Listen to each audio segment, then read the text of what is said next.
আসসালামু আলাইকুম। চিকেন আলুর আরেকটি রেসিপি নিয়ে আজ চলে এসেছি, যেটা ছোট থেকে বড় সবাই পছন্দ করবে।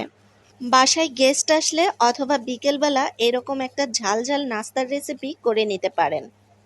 বিশেষ করে বৃষ্টির দিনে বিকেলবেলা এরকম একটা নাস্তা খেতে বেশ ভালো লাগবে।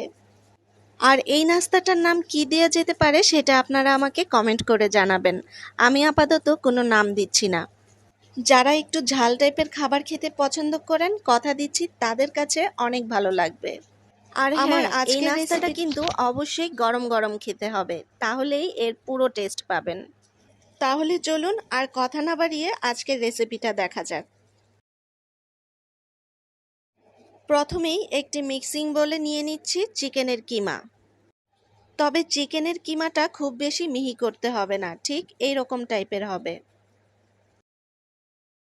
আর কতটুকু কিমা দিবেন সেটা আপনারা আপনাদের পছন্দ মতো দিয়ে দিবেন, তবে কিমাটা একটু বেশি হলেই খেতে ভালো লাগবে।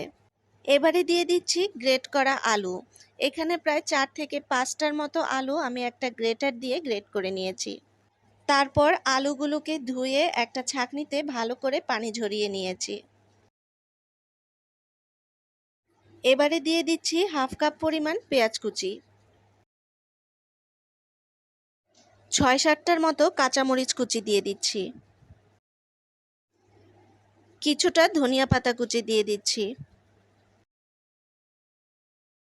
লবণ দিয়ে দিচ্ছি স্বাদ মতো, 1 চা চামচ পরিমাণ গরম মশলার গুঁড়ো দিয়ে দিচ্ছি,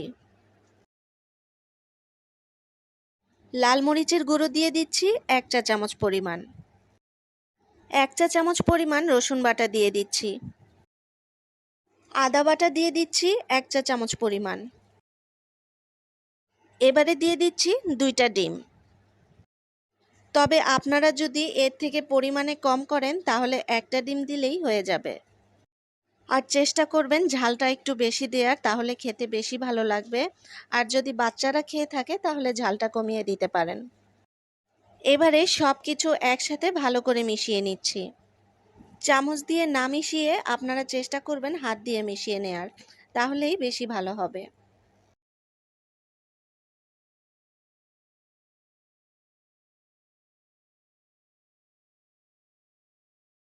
সব কিছু একসাথে মেশানো হয়ে গেলে এবারে দিয়ে দিচ্ছি 1 টেবিল চামচ পরিমাণ কর্নফ্লাওয়ার। এবারে আবারও সব কিছু ভালো করে মিশিয়ে নিচ্ছি। আমি যে যে ইনগ্রেডিয়েন্টসগুলো দিয়েছি একটাও কিন্তু বাদ দেওয়া যাবে না। আর এটা মিশিয়ে কিন্তু বেশিক্ষণ রাখা যাবে না, তাহলে পানি উঠে যাবে। চেষ্টা করবেন একবারে মিক্সড করে তারপর বানিয়ে নেয়ার। এবারে একটা চামচ দিয়ে কিছুটা মিশ্রণ নিয়ে ভেজে নিব। ভাজার জন্য আমি একটি প্যানে তেল গরম হতে দিয়েছি এবং তেলটা গরম হয়ে গেলে এবারে মিশ্রণগুলো এইভাবে পেঁয়াজের শেপ করে দিয়ে দিচ্ছি। আমি চামচ দিয়ে দিচ্ছি, তবে আপনারা চাইলে কিন্তু হাত দিয়েও দিতে পারবেন। এইভাবে এক এক করে মিশ্রণগুলো পেঁয়াজের শেপে দিয়ে দিব।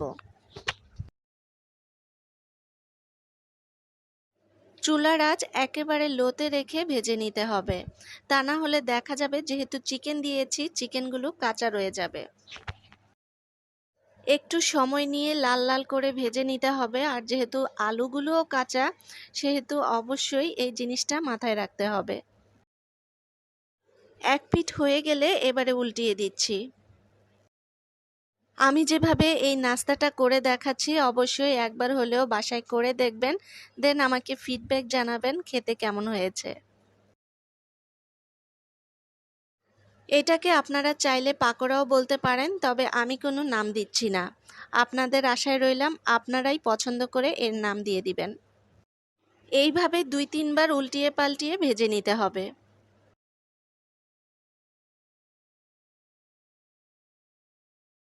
বৃষ্টির দিনে এরকম একটা নাস্তা কিন্তু বিকেলবেলা চায়ের সাথে জাস্ট জমে যাবে। পুরোপুরি ভাজা হয়ে গেলে এবারে তুলে নিচ্ছি।